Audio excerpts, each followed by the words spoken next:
안녕하세요. PC인베스트 피셔입니다. 자, 요즘 주식시장은 성장주의 시대죠. 성장주의 시대가 된 이유는 뭘까요? 그리고 언제까지 지속될까요? 요즘 성장주라고 하면 구글, 애플, 페이스북, 아마존처럼 글로벌 사용자를 대상으로 플랫폼 서비스를 제공해야 되고요. 자, 여기서 본래 있던 사업과 또 시너지를 내야 됩니다. 예를 들어서 애플은 자사 운영 체제 및 플랫폼에서 모바일이나 노트북, PC와 판매와 연계된 이익을 내고요. 그리고 아마존은 이커머스 플랫폼에서 소비자를 붙잡고 여기서 추가적으로 플랫폼 사업 그리고 클라우드 컴퓨팅 사업을 통해서 이익을 내죠. 그리고 구독 경제를 통해서 플랫폼 이용에 대한 합리적인 가격의 월 구독료를 제시하고 거기다가 각종 컨텐츠를 제공하고 여기에 광고를 올리면서 이익을 내는 기업들을 가지고 지금 성장주라고 부르고 있습니다. 자, 이런 기업들은 기본적으로 PER이라 그러죠. 주가 수익 비율이 100배가 그냥 넘어갑니다. 그런데 이쯤에서 재테크나 주식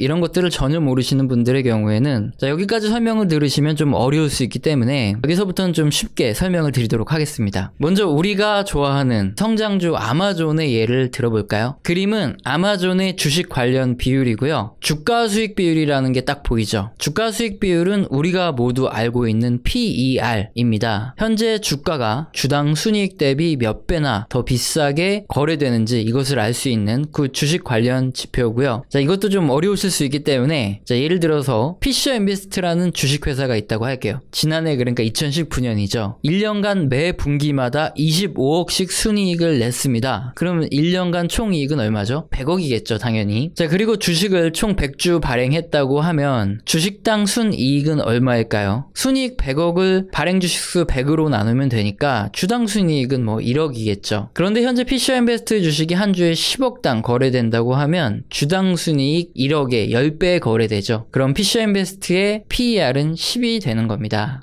이익에 대한 프리미엄이다. 그렇게 생각하면 별거 아니죠. 그런데 지금 보여드리는 아마존의 주가 수익 비율 이 한글 글자 옆에는 PER이 아닌 TTM이라고 적혀 있습니다. 아니 또 왜 귀찮게 자꾸 영어 쓰면서 어렵게 베베 꼬는지 좀 짜증나고 힘들죠. 그런데 TTM이 뭔지 알려면 우선 PER이 뭔지 아셔야 되기 때문에 제가 설명을 드린 거고요. TTM은 최근 12개월을 기준으로 한 PER을 말합니다. 자, 이것도 한번 쉽게 가보면 지금이 2020년 7월이죠. 그런데 앞에서 제가 예로 들어드린 피셔인베스트를 계속 예로 들이면 2019년에는 분기당 25억씩 총 100억의 순이익을 냈는데 2020년 올해 1분기에 50억, 2분기에 또 50억 이렇게 순이익이 났다고 가정을 하겠습니다. 그럼 2019년 지난해 분기당 25억씩 순이익이 났다고 했으니까 지난해 3분기,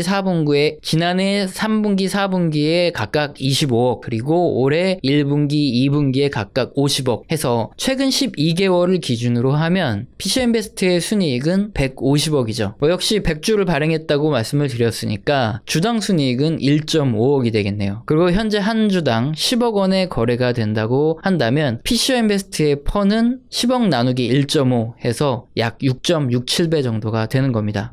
TTM은 이렇게 단순히 작년의 순이익만 가지고 주가 수익 비율을 계산을 하면 아무래도 올해께 반영이 안 됐기 때문에 정확도가 떨어지니까 최근 분기까지 순이익을 합쳐서 12개월 이익을 기준으로 계산한 PER에 갑시다. 이렇게 보시면 됩니다. 주식 투자에 좀 익숙하지 않으신 분들의 경우에는 PER이 개념이 뭔지 그리고 TTM의 개념이 뭔지 조금 어렵지만 어쨌든 투자를 하기 위해서는 꼭 알아두셔야 하는 내용이니까 제가 좀 설명을 드렸고 그냥 수익에 대한 프리미엄이다. 이렇게 보시면 쉽습니다. 다시 그림을 보면 아마존의 TTM은 147배입니다. 어마어마하죠. 자, 이 말은 아마존의 최근 결산 12개월당 주당 순이익 대비해서 현재 아마존의 주가는 147배 정도나 이렇게 비싸게 거래가 되고 있단 말이죠. 이 정도는 되는 게 요즘 성장주들의 거의 PER, 그러니까 프리미엄입니다. 자, 일단 이런 PER이 높다 이런 말씀을 드리면 이게 과연 과열이냐 아니냐 이런 게 궁금해지기도 하지만 이걸 판단하는 건 오늘의 주제가 아니죠. 지금 주제는 성장주의 시대가 왜 왔는가 이기 때문에 자, 이렇게 높은 PER을 받는 근거를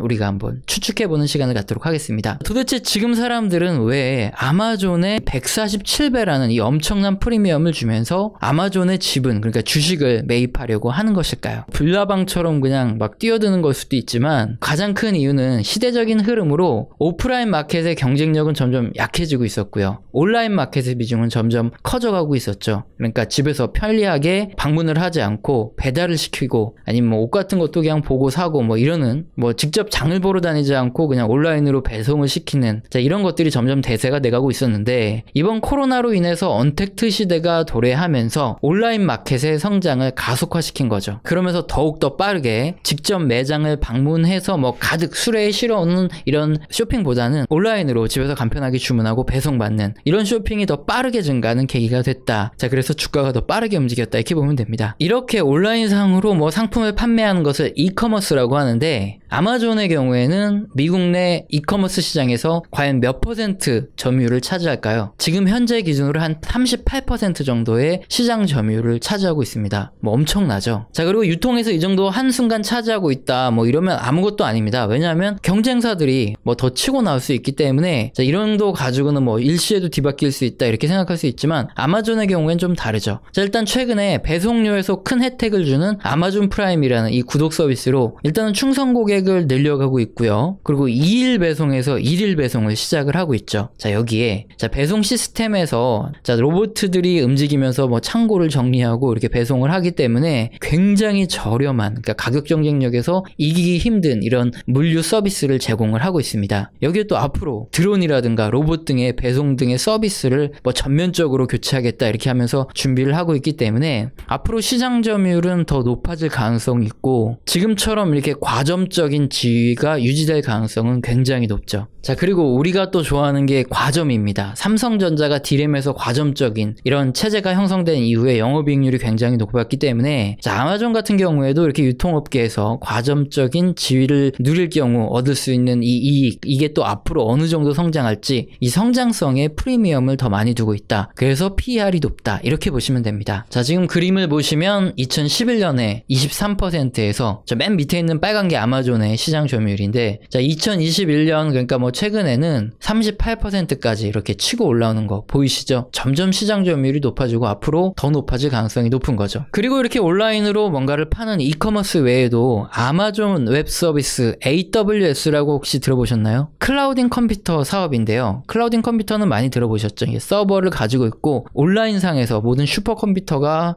작동을 하고 내 단말기는 그거에 데이터만 왔다 갔다 하면서 한마디로 슈퍼컴퓨터급의 본체로 쓰고 저는 필요한 정보를 빠르게 전송받아서 그렇게 이용하는 그게 바로 클라우딩 서비스 중에 하나인데요. 현재 매출 중 약 12%가 바로 이 클라우드 컴퓨팅입니다. 그림을 보시면 이 회색의 AWS라고 해서 클라우딩 컴퓨팅, 아마존 웹 서비스 이 사업이 점점 커져가는 게 아마 보이실 거고요. 그 다음에 이 아마존 프라임 이 서비스 또한 최근에 점점 성장을 하고 있습니다. 자, 현재는 아마존의 매출에서 뭐 30-40% 이상이 바로 이 이커머스 사업에서 수익이 발생을 하고 있지만 앞으로는 AWS 더해서 뭐 프라임 뭐 이런 기타 사업 등에서도 충분히 수익이 나올 거기 때문에 플랫폼 사업자로서의 위치까지 있죠. 그래서 아마존을 투자하시는 투자자분들이 그렇게 PER 그러니까 주당 순이익의 147배나 주는 프리미엄을 주고도 주식을 거래하는 것이 아닌가 이렇게 생각을 해보고요. 뭐 지금 가격이 적정한지 고평가인지 저평가인지 이건 뭐 오늘 주제도 아니고 좀 판단하기는 어렵죠. 이렇게 아마존이라는 이 요즘에 뜨고 있는 이 성장주를 예로 들어서 확인을 해봤지만 이와 유사하게 플랫폼 서비스 그리고 본업을 실행하고 있는 구글, 애플, 페이스북 등의 자신만의 플랫폼을 가진 이 기업들 마찬가지로 자신들의 고객층을 늘려가고 있고 뭐 이렇게 플랫폼 사업으로 성장하고 있는 이 부분은 거의 유사합니다. 여기에 과거와 달리 단순히 미국을 넘어서 글로벌 이 고객들을 대상으로 점점 사업 영역을 확정하고 있다는 이 점 그리고 거대 IT 공룡 이런 기업들의 기술력과 시장 지배력이 상당하기 때문에 신규 경쟁자가 여길 따라오기 힘든 이런 경제적 해자가 있다는 거 이게 바로 지금 성장주들의 PER이 높은 이유가 아닌가 한번 생각을 해볼 수 있고요. 여기서 제가 방금 말씀드린 또 해자라는 것에 대해서 설명을 드리면 왜 우리 편의점 도시락을 먹을 때 김혜자 씨가 광고를 하는 도시락의 가격은 좀 저렴한데 양이 푸짐해서 그래서 김혜자스럽다 그런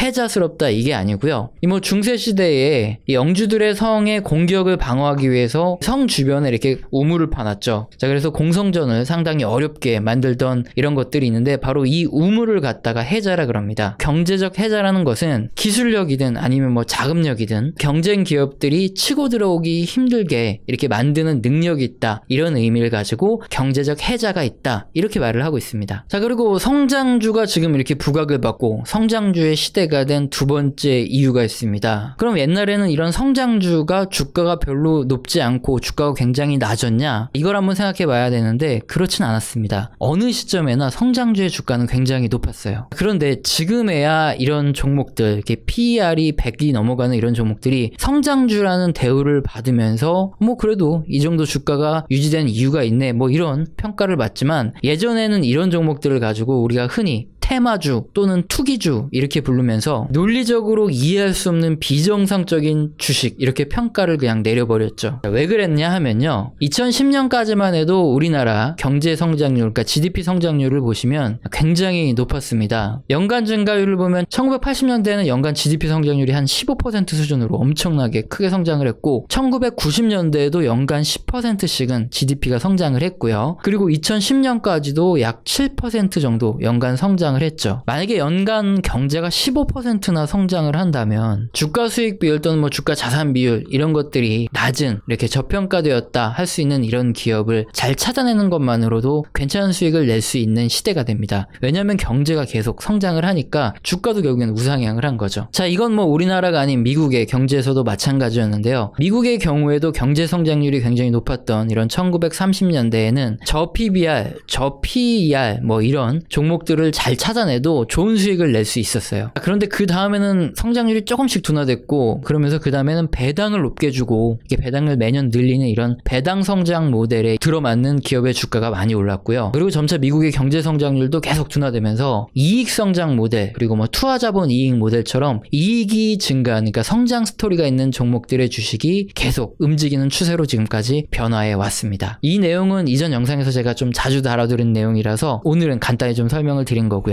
우리나라도 근데 또 마찬가지입니다. 경제 성장률이 4% 미만으로 떨어진 약 2010년, 뭐 2013년 이때 이후에 과거의 주식시장을 지배하던 이런 저평가된 기업을 찾아내는 이런 투자 방식은 진짜 거의 통하지 않게 되었고요. 주식시장의 참여자들은 성장 동력이 있고 그 스토리, 그리고 가능성이 기대되는 이런 종목에 더 높은 PER, 그러니까 프리미엄을 주게 됩니다. 이건 뭐 글로벌에서 동일하게 나타나는 현상인데, 경제 성장률이 둔화되면 사람들이 성장에 목마르기 때문에 그런 기업에 집중해서 투자를 하기 때문입니다. 최근 이렇게 성장주로 돈이 몰리면서 성장주가 더 부각되는 거고요. 단순 PER, 그러니까 이 논리로는 설명이 전혀 안 되는 게 당연하겠죠. 그런데 문제는 이렇게 PER이 높으면 너무 비싸서 사면 안 된다, 이런 게 바로 기존 논리인데, 그 10년 사이에 이런 종목의 주가는 진짜 너무 많이 올랐죠. 사실 솔직히 우리가 아무리 이 과거 가치 투자 방식을 고수하고 있었더라도 또 우리의 교주죠, 이 워렌 버핏 형님이 2017년 주총장에서 이렇게 후회했던 내용을 봤으면 우리도 사실 이렇게 성장주로 빨리 갈아탔어야 돼요. 이 뉴스 보시면 알겠지만 주총에서 이제 내가 구글의 잠재력을 미리 알았어도, 그리고 아마존의 CEO가 이렇게 추진력이 강한지 내가 과소평가를 했다, 그리고 애플이 이렇게 좋은 기업인지 내가 몰랐다, 정말 여러 번의 기회를 날렸는데 내가 정말 어리석었다, 내가 그때 뭐 애플, 아마존, 구글을 샀어야 되는데 하고 굉장히 주총장에서 후회를 했죠. 그때 사실 나는 컴퓨터에 집중을 하겠다, 앞으로 컴퓨터의 시대다 하면서 IBM을 샀는데 IBM의 주가는 버핏 형님이 사고 나서 계속 떨어지니까 결국 2017년에 IBM을 딱 손절하시고 애플 주식을 계속 이렇게 매수를 했죠. 사실 우리가 그때라도 이 교주 버핏 형님 말 듣고 애플을 빚내고 집 팔아서 몰빵을 했어야 됐죠. 과거의 그 논리를 버리지 못한 걸 상당히 후회하고요. 그런데 또 뭐 요즘 버핏 형 보시면 자꾸 손절하는 거 보면 이젠 그냥 마음속에서만 우리의 교주님으로 간직을 하고 버핏 형도 이젠 좀 보내드려야 되는 거 아닌가, 이렇게 자꾸 고민을 하게 됩니다. 오늘은 성장주의 시대가 온 이유, 그리고 이걸 아마존의 케이스를 예로 들어서 설명을 드렸는데요. 그럼 이런 흐름은 언제까지 지속될까요? 자, 이거에 대해서 설명을 드려야 되는데 오늘 시간이 너무 길어졌습니다. 그러다 보니까 다음 영상에서 제가 이어서 다음 시간에는 과연 이런 성장주의 시대가 언제까지 지속될까, 이거에 대해서 모바일 플랫폼 사업을 근거로 언제까지 지속될지 한번 예측을 해보도록 하겠습니다. 자, 오늘 영상도 마음에 드셨다면 구독과 좋아요는 꼭 눌러주시고요. 다음에 이어지는 이 성장주 이야기에 대해서 또 시청 부탁드리겠습니다. 감사합니다.